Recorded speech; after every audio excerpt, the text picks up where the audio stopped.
Please welcome to the stage Kathleen Sprose Cummings, John A. O'Brien, Collegiate Professor of American Studies and History.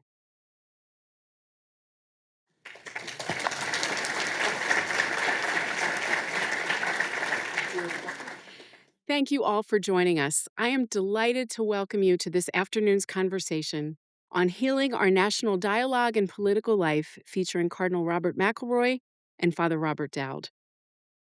I am the director of Notre Dame's Global Catholic Research Initiative, and one of its goals is to continue to place the university's scholarly resources at the service of the Church, using research on Catholicism past and present to inform and to respond to contemporary challenges and to promote dialogue on difficult topics. One way that we have long done this at Notre Dame is through the Notre Dame Forum. Established in 2005, the Notre Dame Forum is an annual series that invites campus-wide reflection and dialogue about issues of importance to the university, the nation, and the world. This year, Father Dowd has chosen the theme, Cultivating Hope. His choice was beautifully and deliberately timed to coincide with the 2025 Jubilee year. Every 25 years, the Catholic Church celebrates a Jubilee, inviting the faithful throughout the world to renewal, forgiveness, mercy, and pilgrimage.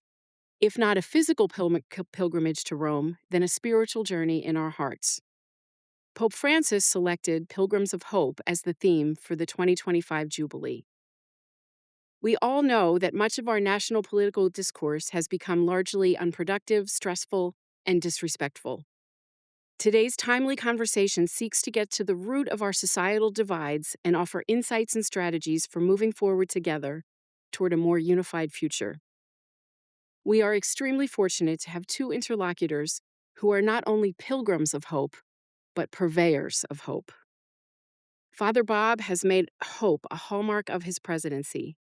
In his inaugural address just over a year ago, he invited the Notre Dame community to join him in building bridges and in sustaining hope. This conversation today is merely his latest attempt to nourish and nurture hope in our university community, in our nation, and throughout the world. Father Bob's conversation partner today is also a marketer of hope. Just 2 weeks ago, at the Red Mass at St. Matthew's Cathedral in Washington, D.C., Cardinal McElroy invited men and women who work in law and justice to become architects of hope, noting that hope is not the belief that everything comes out all right. That is merely optimism. No, hope is the conviction that in our moments of greatest suffering in our lives, God will stand by us always. It represents an overwhelming impulse in the depths of the human heart that does not obscure the suffering of the present or the past, but finds in them chapters of grace, with courage, a foundation for a new future. Like many of you, I suspect that I find myself these days often very weary and in need of inspiration. Thus, I am very much looking forward to this conversation with two men who have embroidered hope on their hearts and who strive to make the institutions they lead wellsprings of that hope. Today's event is co-sponsored by the Democracy Initiative, which seeks to establish Notre Dame as a leader in the study of democracy, both in the United States and worldwide, as a convener for conversations about and actions to preserve democracy, and as a model for the formation of civically engaged citizens and public servants. We are very grateful to them for their support of this event. I'd like to invite all of you to submit any questions you may have during the discussion via the QR codes on the screens. Father Dowd and Cardinal McElroy will address as many questions as they can following their discussion. For now, please join me in welcoming to the stage the 18th President of Notre Dame, Reverend Robert Dowd, and Cardinal Robert McElroy.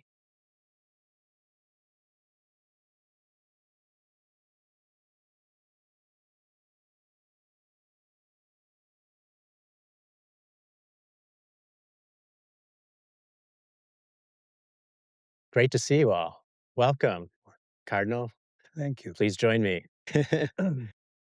Thank you, Kathy. Thanks for that introduction. And it's great to be with all of you. Thank you for joining us here this afternoon. And thank you, Cardinal, for making your way back to Notre Dame. It's great to have you back here. It's always good to be here. So I have a little introduction. And I know you like brief introductions. This one might be a little longer than you like, but here we go. Cardinal McElroy was appointed to lead the Archdiocese of Washington earlier this year by Pope Francis, following nearly a decade of service as Bishop of San Diego.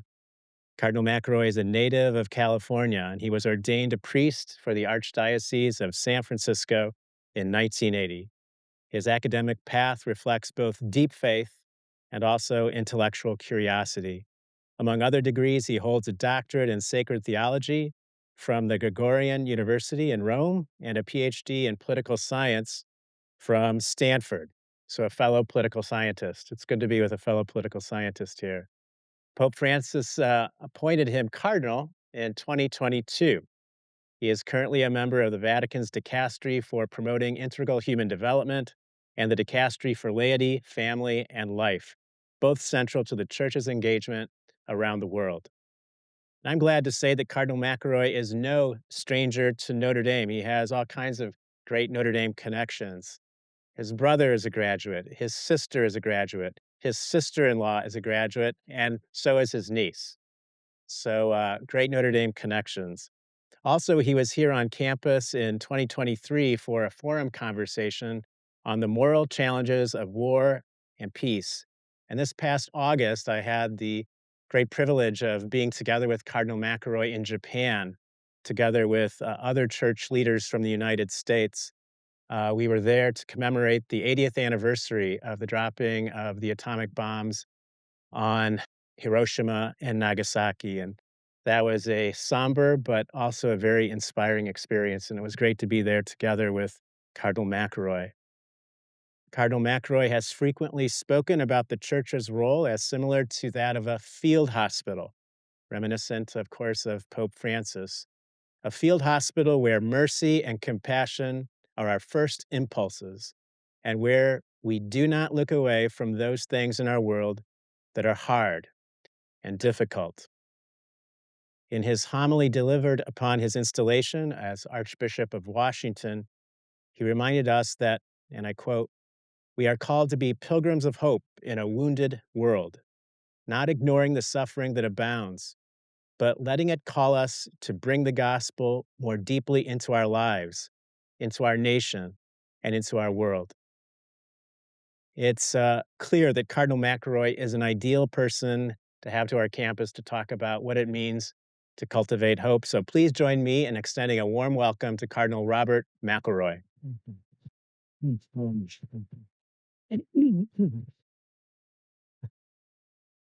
Now, Cardinal, I understand. First of all, I understand you're not staying for our game tomorrow. You have to get back to I Washington. have a ceremony tomorrow night in Washington, but I do want to say one thing. Although I am a Californian, I never root for USC. I am so. I kind of took that for granted, Yes. but I'm glad to hear that confirmed, that you confirmed that. But the weather forecast tomorrow is not looking great, and we could probably use a few prayers from you. I'll give you those. Maybe if you stay, that somehow the weather will improve. But anyway, just great to have you here. Thank you so much.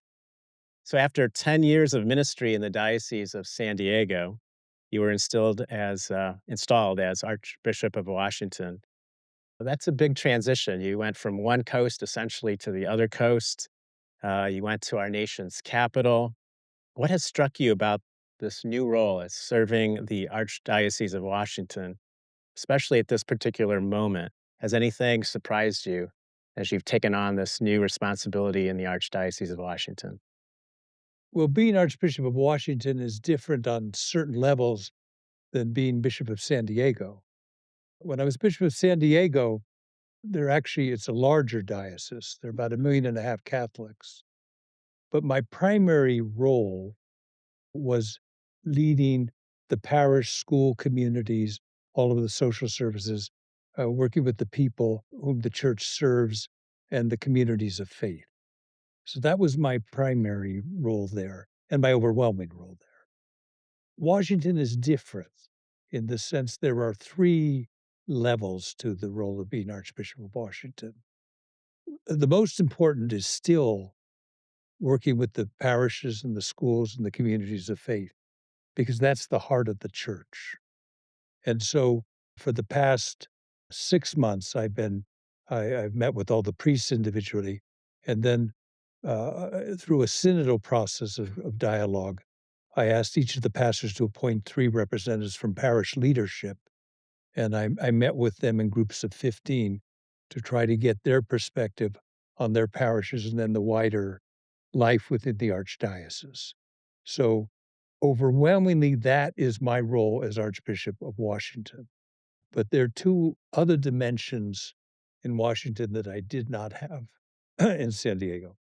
The first one is that because it is the capital, many Catholic institutions in the country have either headquarters there, educational institutions there, social service centers there. So part of my work as Archbishop is collaborating with all of those groups in the city of Washington. Then the other one is because it is the nation's capital, there's a role I have whenever I speak on the moral dimensions of public policy questions. Now, in the United States, there's a conference of bishops, and the conference of bishops is the official liaison between the bishops of the United States and the government of the United States in terms of speaking out. So my role is not that. But as the Archbishop of Washington, as any bishop faces, we have to speak to the moral dimensions of public policy from time to time. And because it's in Washington, it has a resonance that it would not have elsewhere. As to the surprises, I would say this. Having gone around now, the Archdiocese of Washington is Washington, D.C., and then 5 counties of southern Maryland. And so what I've been surprised by is the diversity of those communities. There are neighborhoods within Washington, D.C., very distinct from one another, with differing histories, lots of transitions going on, ethnic and demographic change going on, lots of young people. And then in the counties of Maryland, there's some counties with great wealth, and there are other counties that are middle class. And then the southern counties in Maryland are more rural, and they have a deep and abiding sense of history because that's where Catholicism came in Maryland, and thus the birth really of Catholicism in the United States. So there are many small churches there that are parishes in our diocese, and they have a wonderful sense of history. So I've been surprised, not that there's diversity, but that breadth of diversity. So that was more. It is more interesting and complicated than I would have thought. So Great.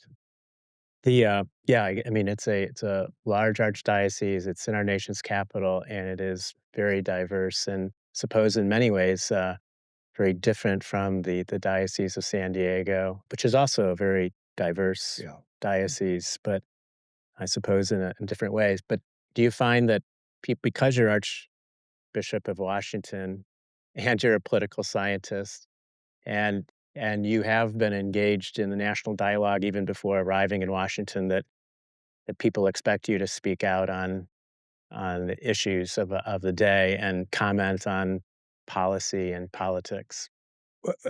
They do, and that's one of the things I have to wrestle with because my primary role is to be a bishop of the communities there. All right, I'm not there primarily to speak on certainly on political issues.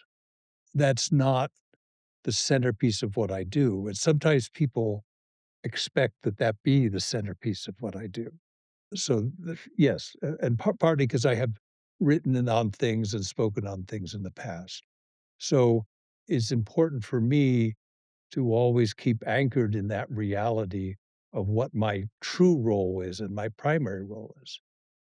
At the same time, people often ask me, it depends whatever I get into. If I get into discussing the question of abortion, for example, or get into the question of poverty, people from opposite sides will write to me and say, "You're getting into politics." Okay.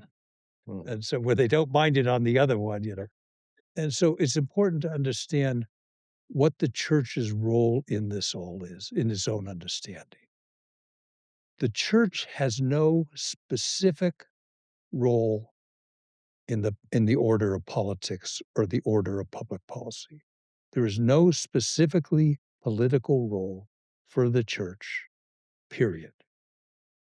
The church has a moral role within the political and public order to speak to the morality of issues. And I think it's a very key distinction because people mix it up all the time. People think the church should or should not be involved in politics, or that if it's speaking to a question, it's automatically a political response. And it's not. It needs to be rooted in the moral understanding. I need to always come at that, and the church always needs to come at it. Is there a moral question here that's of import? And if it is, then the church contributes to the public debate in a couple of different ways.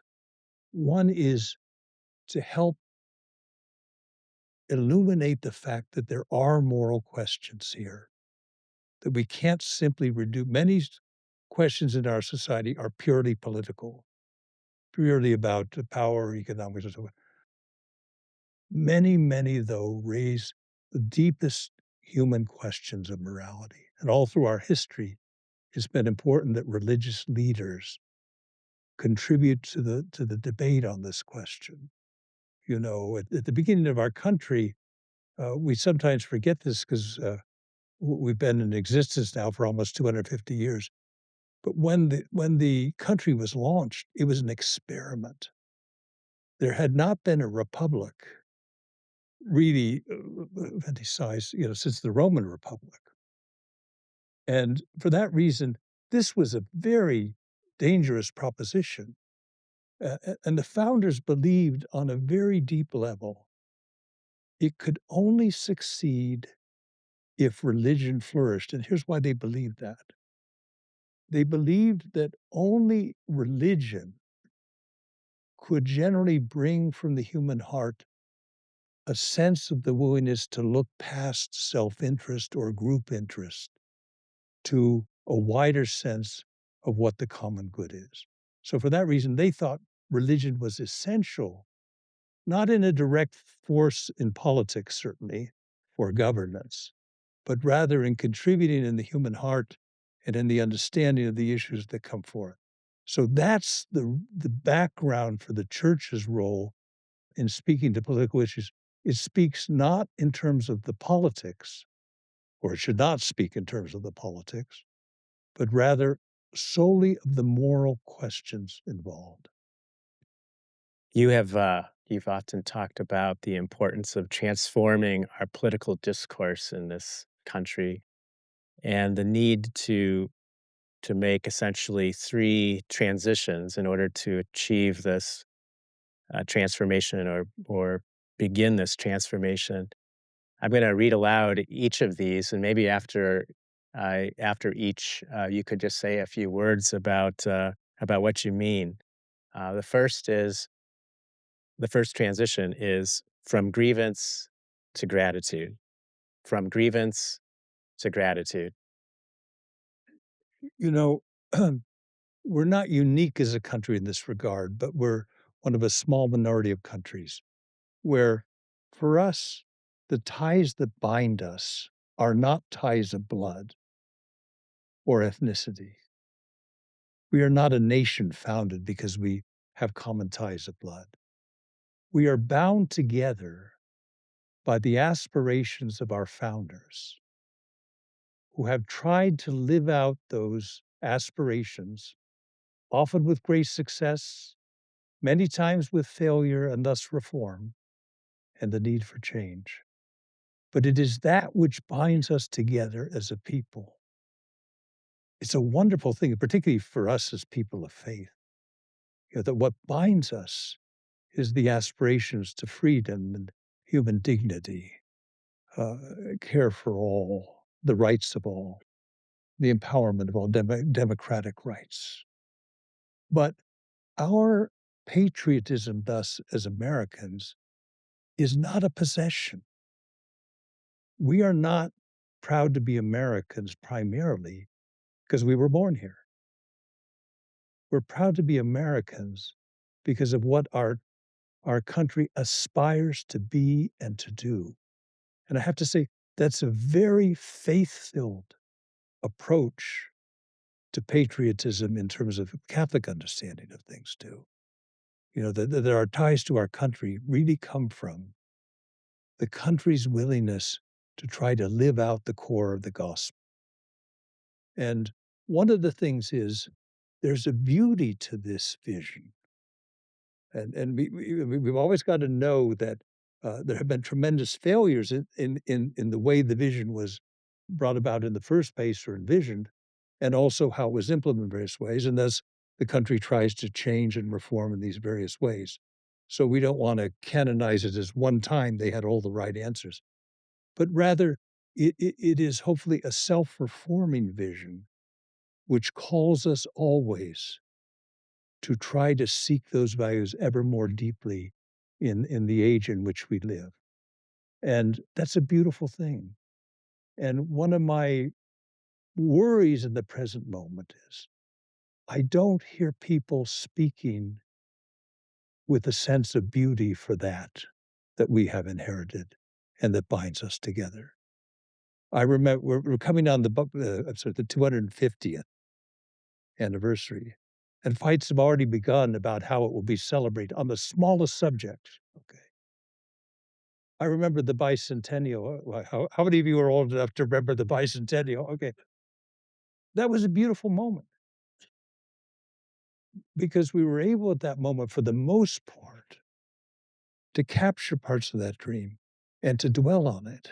And so my concern on this question on why we need to transition from grievance to gratitude is that I think tremendously we have become a nation of grievance, where we focus more on what is lacking, and particularly what is lacking for me or my group, rather than on that which binds us together. So that's I would I think our way out of this is in part going to be trying to recapture that which binds us together on this very deep level.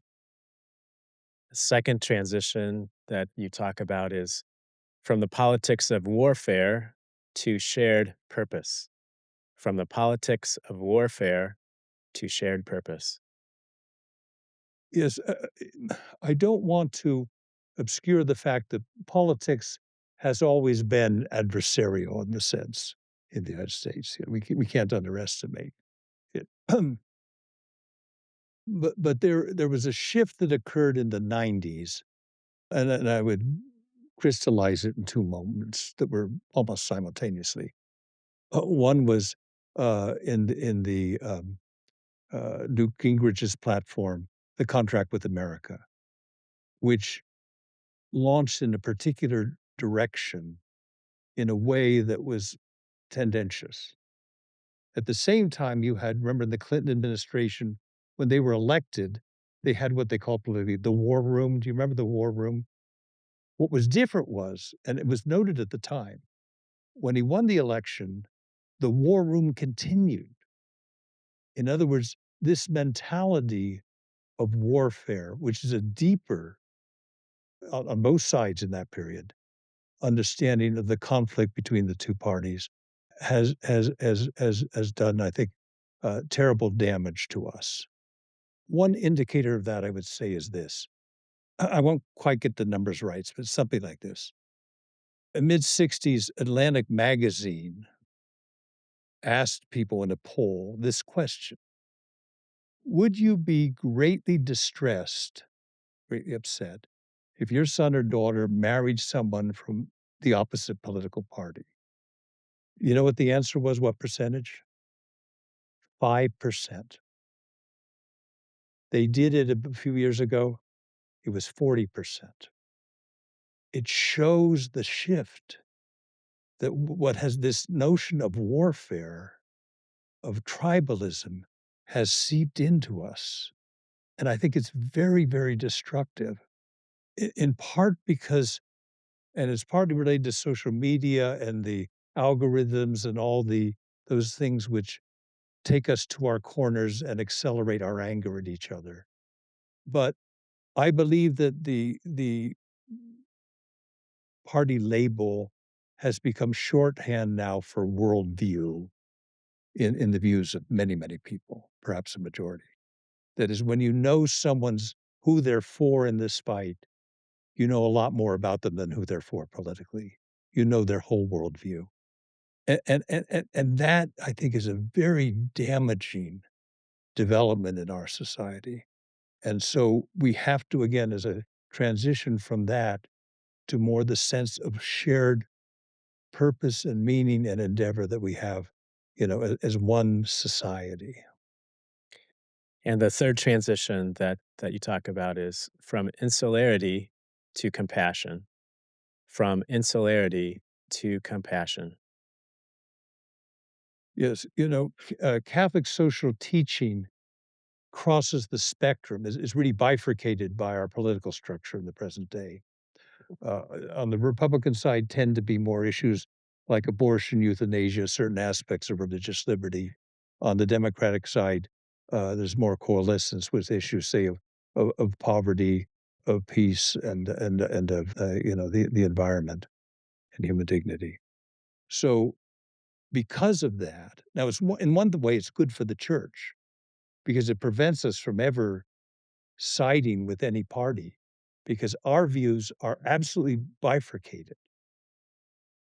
But it makes it hard for Catholic voters. It also makes it hard for Catholic political officials. There are very few political officials who really represent even 70% of Catholic social teaching because of that barrier right in the middle that cuts it in two. Some years ago, maybe 15 years ago, the Bishops' Conference did a study on this question. How do we deal with the fact that our people are cut in half on this? And so they did all sorts of questions with people at all different levels in the life of the church. How can we bridge this gulf? And what they found was there was an answer, which is great. The answer was compassion. When people came at questions with a starting point of compassion, when they could see the suffering involved on various elements of the different issues that were divided, they could bridge together. It would bring them over the lines. Not everybody, but there was a coalescence. And so what they'd suggested, it didn't get implemented, we've gone the opposite direction, is that compassion is a way of understanding how do we as Catholics come at these issues in a way that bridges. They had a very interesting experiment in the state of Washington.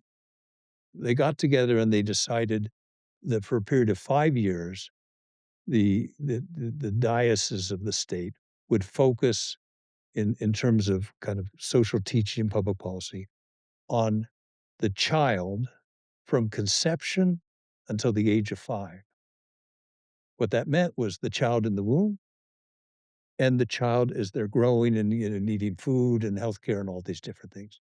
So it was a way of bridging the Catholic community together. They had some gatherings for that, and you had sides that, let's just say, didn't cooperate a lot generally. They cooperated a lot because there was this bridge. So I think compassion is a way to do. We're in a tough time on these questions, but it's not an irredeemable time, and there are ways that can bring us together. So I think these transitions would help us. Yeah, incredibly insightful. And yeah, the question is how do we make these transitions? How do we make these transitions? And does the church have a role to play, do you think, in at least helping the Catholic community to make these transitions, or the Christian community, the broader Christian community? I do, and in a very real sense, much of this needs to take place on the parish level. It's in parish communities. Parish communities tend to be diverse, not uniformly diverse, but diverse in terms of these political bridging. So people understand with one another. We did what was the synodal process in San Diego on it. And what they found was when people have been in their synodal sessions, people who diametrically disagreed on the substance of things, and were saying that in the dialogues, nonetheless came out feeling very bonded with one another because they were encountering them as people of faith. And so there was a much greater openness that came from that. It really was one of the particularly the first set of sessions we did. And because we had note-taking, the University of San Diego had helped us to do a note-taking process for it. And the notes would come out. You'd see what people were saying. They were disagreeing all over the place. But they uniformly came out not only pleased with the process, but some of them formed small, ongoing prayer sessions, groups, and different things. People across the divide. So I do think we have a role. How we make that in the wider society is a tougher thing. Yes. And it's also, I think, notable that Pope Leo talked about the importance of bridge building Yeah. almost immediately after becoming Pope as a theme, a missionary church going out into the world, moving beyond its comfort zone, but also engaging in the kind of bridge building I think that you're talking about.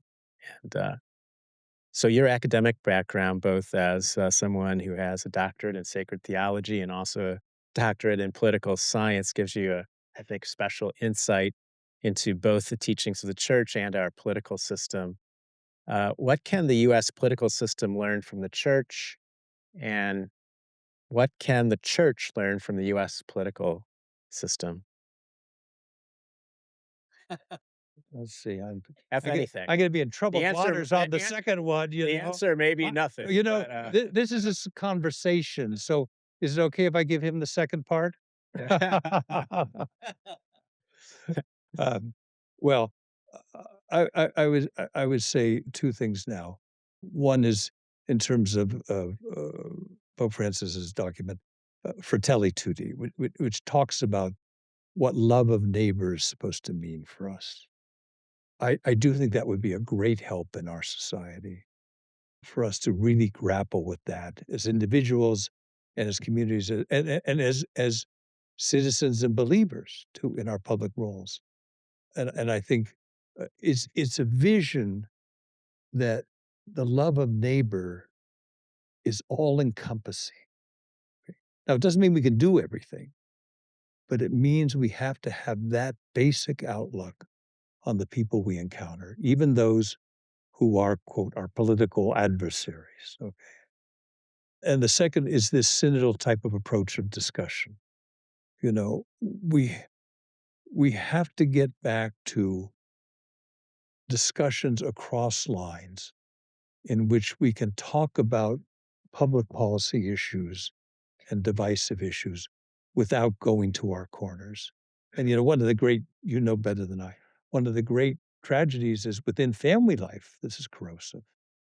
And so we need to move it. I think the church's, the synodal way of doing it, which engages in hard questions where people disagree, but the bondedness of understanding, we as citizens, we're all in this as members of one society, of a society with a great dream and a great history and a great potential and a lot to learn from and to do. So, yes. So the theme, of course, of the Jubilee years, Pilgrims of Hope. oh, he let me skip over the Yeah. second one. Oh, we could get back to that. But anyway, we could come back to No, that if you like. I'll answer the second one. Yeah. All right. I'd say there are two. I was giving you a break there, but you are a courageous That's right. man, and Well, I'd say two things. What one is, and some people would know this, there is all one area in the church's life that directly profited from the American experience, and that is the question of religious liberty. Before the Second Vatican Council, Catholic teaching was basically that if you lived in a country where it was a majority Catholic, the government had a responsibility to make Catholicism the official religion. If there was not a majority of Catholic, then you did the best you can, but there was no and there had to be rights for Catholics, but there was no right to have another religion be an official religion in Catholic teaching, and that was because there was a theological premise error has no rights. That's because the other religions are all erroneous. They don't have rights. John Courtney Murray, who was a Jesuit moral theologian, took the Catholic experience in the United States and basically, and the American bishops pressed this home too, said that to Rome, look, here's a country where there's no established religion, and yet Catholicism is flourishing, it's thriving, it's creative, it's energetic, it's faith-filled. And so, partly because of that experience in this country, that the doctrine on religious liberty changed. Pope Benedict called that the greatest episode or chapter of doctrinal development of the history of Vatican Council was the change in religious liberty. And it really came because of the experience of the United States. So in that way, the United States did teach. The other way, this is going to get me into trouble, but is this. The democratic process in the United States, the way we do things in our society, is the role of women in the life of the church. I think the church is grappling with the role of women. It was a big issue at the synod. I think we have much to learn within the church how to do that, and not this last synod we had included many bishops, but there were over 100 delegates, mostly women, who were lay people, some religious women, some consecrated women. And it tremendously changed the conversation at the synod. And so I do think that's one.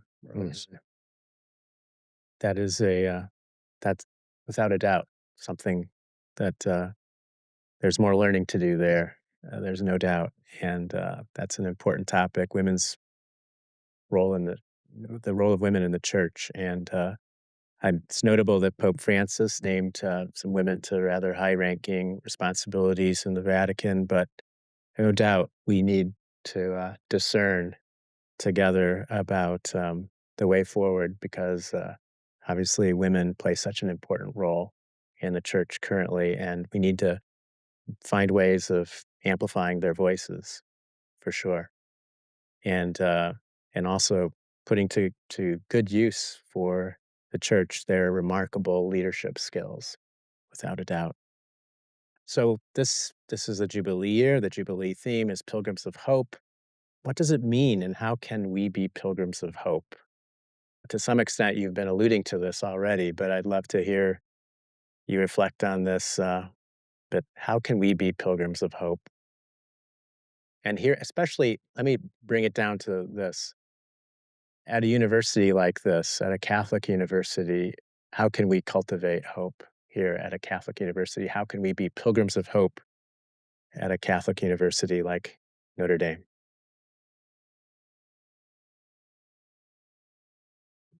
I would say working on the level of dialogue within the university, because partly we're talking about how do we get back to a time when we can talk with one another across these boundaries effectively, affectively, understanding, this American vision and society which we're all part of. So the university, I think, can help foster that, methods of dialogue that do that. I do want to say I am very hopeful on this in the long run. We're in a difficult moment now on this. But when I was in San Diego, we did a survey for the Synodal project. And one of the things we did, it was mostly on church questions. But we put some questions in there that were meant to get at what is the level of polarization among our people, okay? And it had to do with questions both inside the church and outside the church or public policy.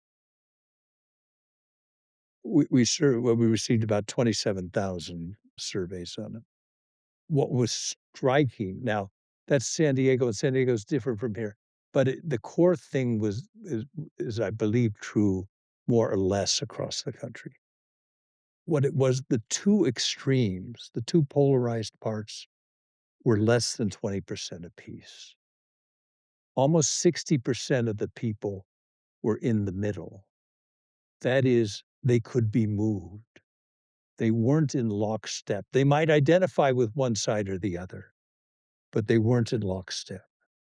To me, this gives great hope that we have to empower the middle who have that openness to get beyond the strident identification with either side. This is the real impediment now. Mhm. And what gives you hope, or who gives you hope these days?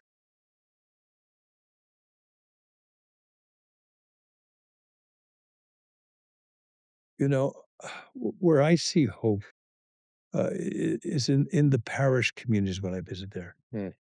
I've been visiting all the parishes, and you see people of tremendous heroism. When I was a pastor, I loved being a pastor much more than I loved being a bishop. I was a pastor in Uh-huh. the same place for 15 years. It was a great privilege for me. And people sometimes say to me, when people don't you get discouraged when people come to you with their problems, doesn't it weigh you down? And I would say no, because most often when people would leave after talking with me, I would be impressed at the way they carried on their lives, often with enormous challenges, and did so in ways that were truly heroic. And I mean, these are regular people, but how they bear up with certain challenges in their lives, their family lives. And to me, that's a tremendous source of hope. That's God present and working in the human heart and soul. And so I still find that the greatest source of hope Yeah. in the church and the world. Thank you. Sure. Yeah, wonderful. So we have a few minutes now for some questions from the audience. And I have them right here on this trusty iPad, actually. Huh. And the first one is from Kevin. Kevin is an alumnus. And the question is, what practical ways can a diocese, parish, or Catholic university encourage synodal listening among Catholics in order to foster common ground, finding common ground in our church and in our society? So, what practical ways can a diocese, parish, or a Catholic university encourage synodal listening to foster finding common ground in our church and our society? I'd say two methods. One is the synodal method, in a sense of a dialogue, is basically this. You have to have people for a period of time, but basically you have each person prepares like a 3-minute statement on what they want to say on whatever the topic is. And you go around, you have prayer to begin with in scripture. Then everybody goes around and says their 3-minute word. And no one interrupts. And we had a method at San Diego that was devised by two professors at the San Diego State who had developed it for prisons, because with prison groups you got to make sure they don't interrupt. So it was a great method for that. But so you listen first to everybody, and then the second round you speak about what you heard. You can't speak about what you talked about. It has to be over something else that you heard. And then the third tries to come to some common understanding. And the reason it's effective is everybody gets to say what they want to say, and everybody listens to what they say, and nobody interrupts it. And in the second round, people pick things from different elements, so it builds on it.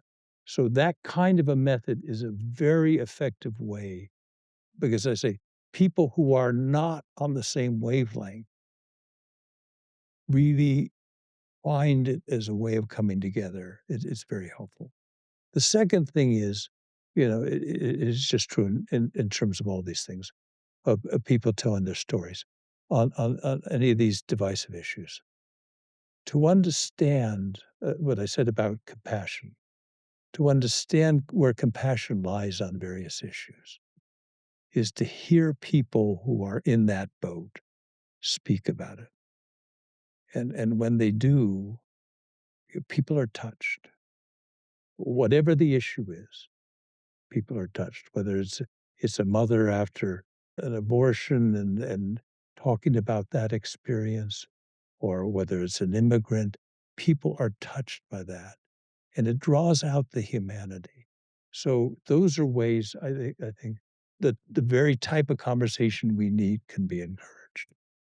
Right. Thank you. Thank you, Cardinal. From Mary, a faculty member, how can church leaders and Catholics more generally call out objectionable policies without appearing partisan? You know, it's really hard. That is it's a very challenge. Someday I'd like to show you my emails, you know, pro and con, depending what the issue is, whatever I'm speaking of. I do think it's important to be consistent with Catholic teaching. I do think it's important not to get into political figures at all. I never mentioned a political figure when I'm talking about an issue, ever, because that draws out fun. I'll talk about an issue or an action, but not name the people involved on one side or the other. So, but it's hard because Yeah.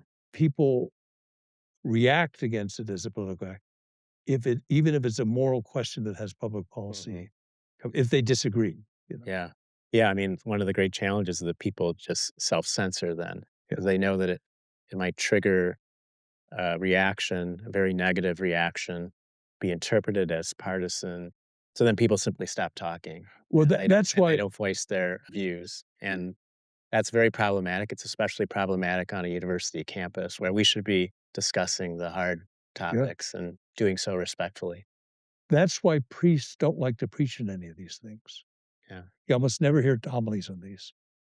I used to teach social teaching at our seminary, and I'd gather the guys afterwards, a few years afterwards, say, "Oh, how many of you are giving topic on any topic?" Hmm. And the reason is they don't want to divide their people, and so that part of the gospel doesn't get preached. I understand it, but it's and you've got the same thing here. Yeah, Got the same thing. Yeah. exact same Same thing. challenge for sure. This question is from Eric, an undergraduate student. How can we as a country promote patriotism while avoiding the dangers of nativism and extreme nationalism?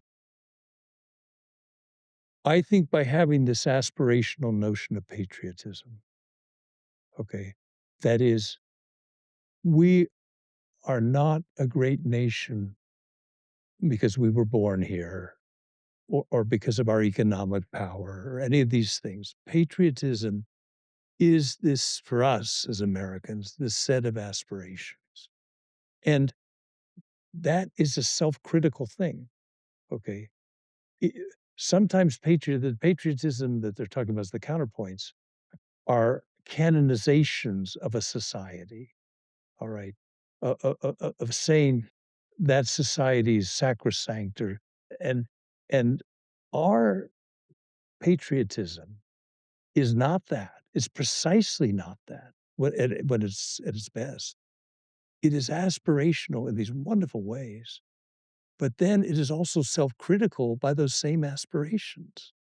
And so I think there's a temper upon falling into these other the nationalism, which really is I'm here because of I love my country because of ties of blood or because I happen to be born here, and that's the primary way.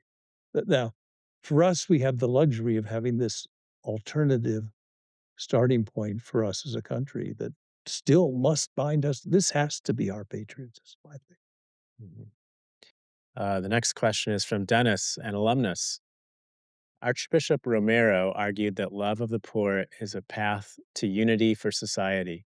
How can concern for the poor and for the planet bring us closer together rather than be wedge issues which divide us?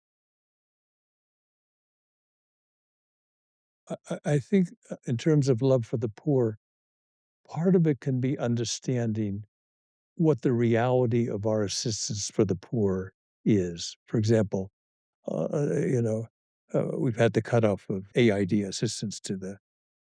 Most people think when they do polling, most Americans think that about 15% of the budget goes to foreign aid, when in fact, for non military foreign aid, is less than 1%. And so I think partly clearing away a lot of the baggage in this discussion and allowing us to confront the thing of our bonds with the poor everywhere. You know, Americans are generous in terms of private philanthropy and all these ways that are wonderful bonding with the poor and a sign of love for the poor. And that for our society as a whole to have that same love is very, very important. Right. And finally, the last question is from Kate, an undergraduate student. What can students do to reverse polarization? What can students do to reverse polarization? I would say try to promote dialogue insofar as you can. I'd say don't eliminate discussions of topics because of afraid of frictions over them. I mean, we all have to do this delicately, but I'm afraid a lot of things don't get addressed now in the universities or within family. I mean, it's all across the board because of not the desire of not causing friction. That's a danger. It's a danger for us as a society. So I'd say, as students, to try to promote dialogue that kind of builds on the relationships you have with people, uh, so that if Notre Dame becomes a community known for its dialogue across the barriers society finds so destructive, that would be a wonderful thing. Well, thank you. Thank you, Cardinal. That's really inspiring. Please. Okay. Maybe I'd say stand up here. So, Cardinal, this will be from a cardinal. This is a bust of a cardinal as well. This is actually a beautiful bronze of Cardinal John Henry Cardinal Newman, who Saint John Henry Cardinal Newman, who is being declared a doctor of the church, and this beautiful bronze of him at his desk writing is made by was made by Father Anthony Lauk, a Holy Cross priest and artist here at Notre Dame, professor of art for many years. So, Cardinal, please accept this gift as a token of our love and appreciation for you. Happy. It's a bit heavy. Thanks Yeah. very much. Thank you. Chance to Thank you. Thank you. Maybe we can do that. Oh, We can Oh. pose for this camera straight ahead. good. Okay. There always has to be a photo, and it's a bit heavy. Great. But please join me in thanking Cardinal McElroy. Cardinal, you certainly give us hope. You're an amazing agent of hope, and your commitment to the gospel, your commitment to service of the church. You are a true servant leader, and I know that you're somebody who does his best to follow Jesus in word and deed. And we're so grateful for your presence here at Notre Dame. We're so grateful for your service to the church. Thank you very much. God bless you. And let's hear the phone's here.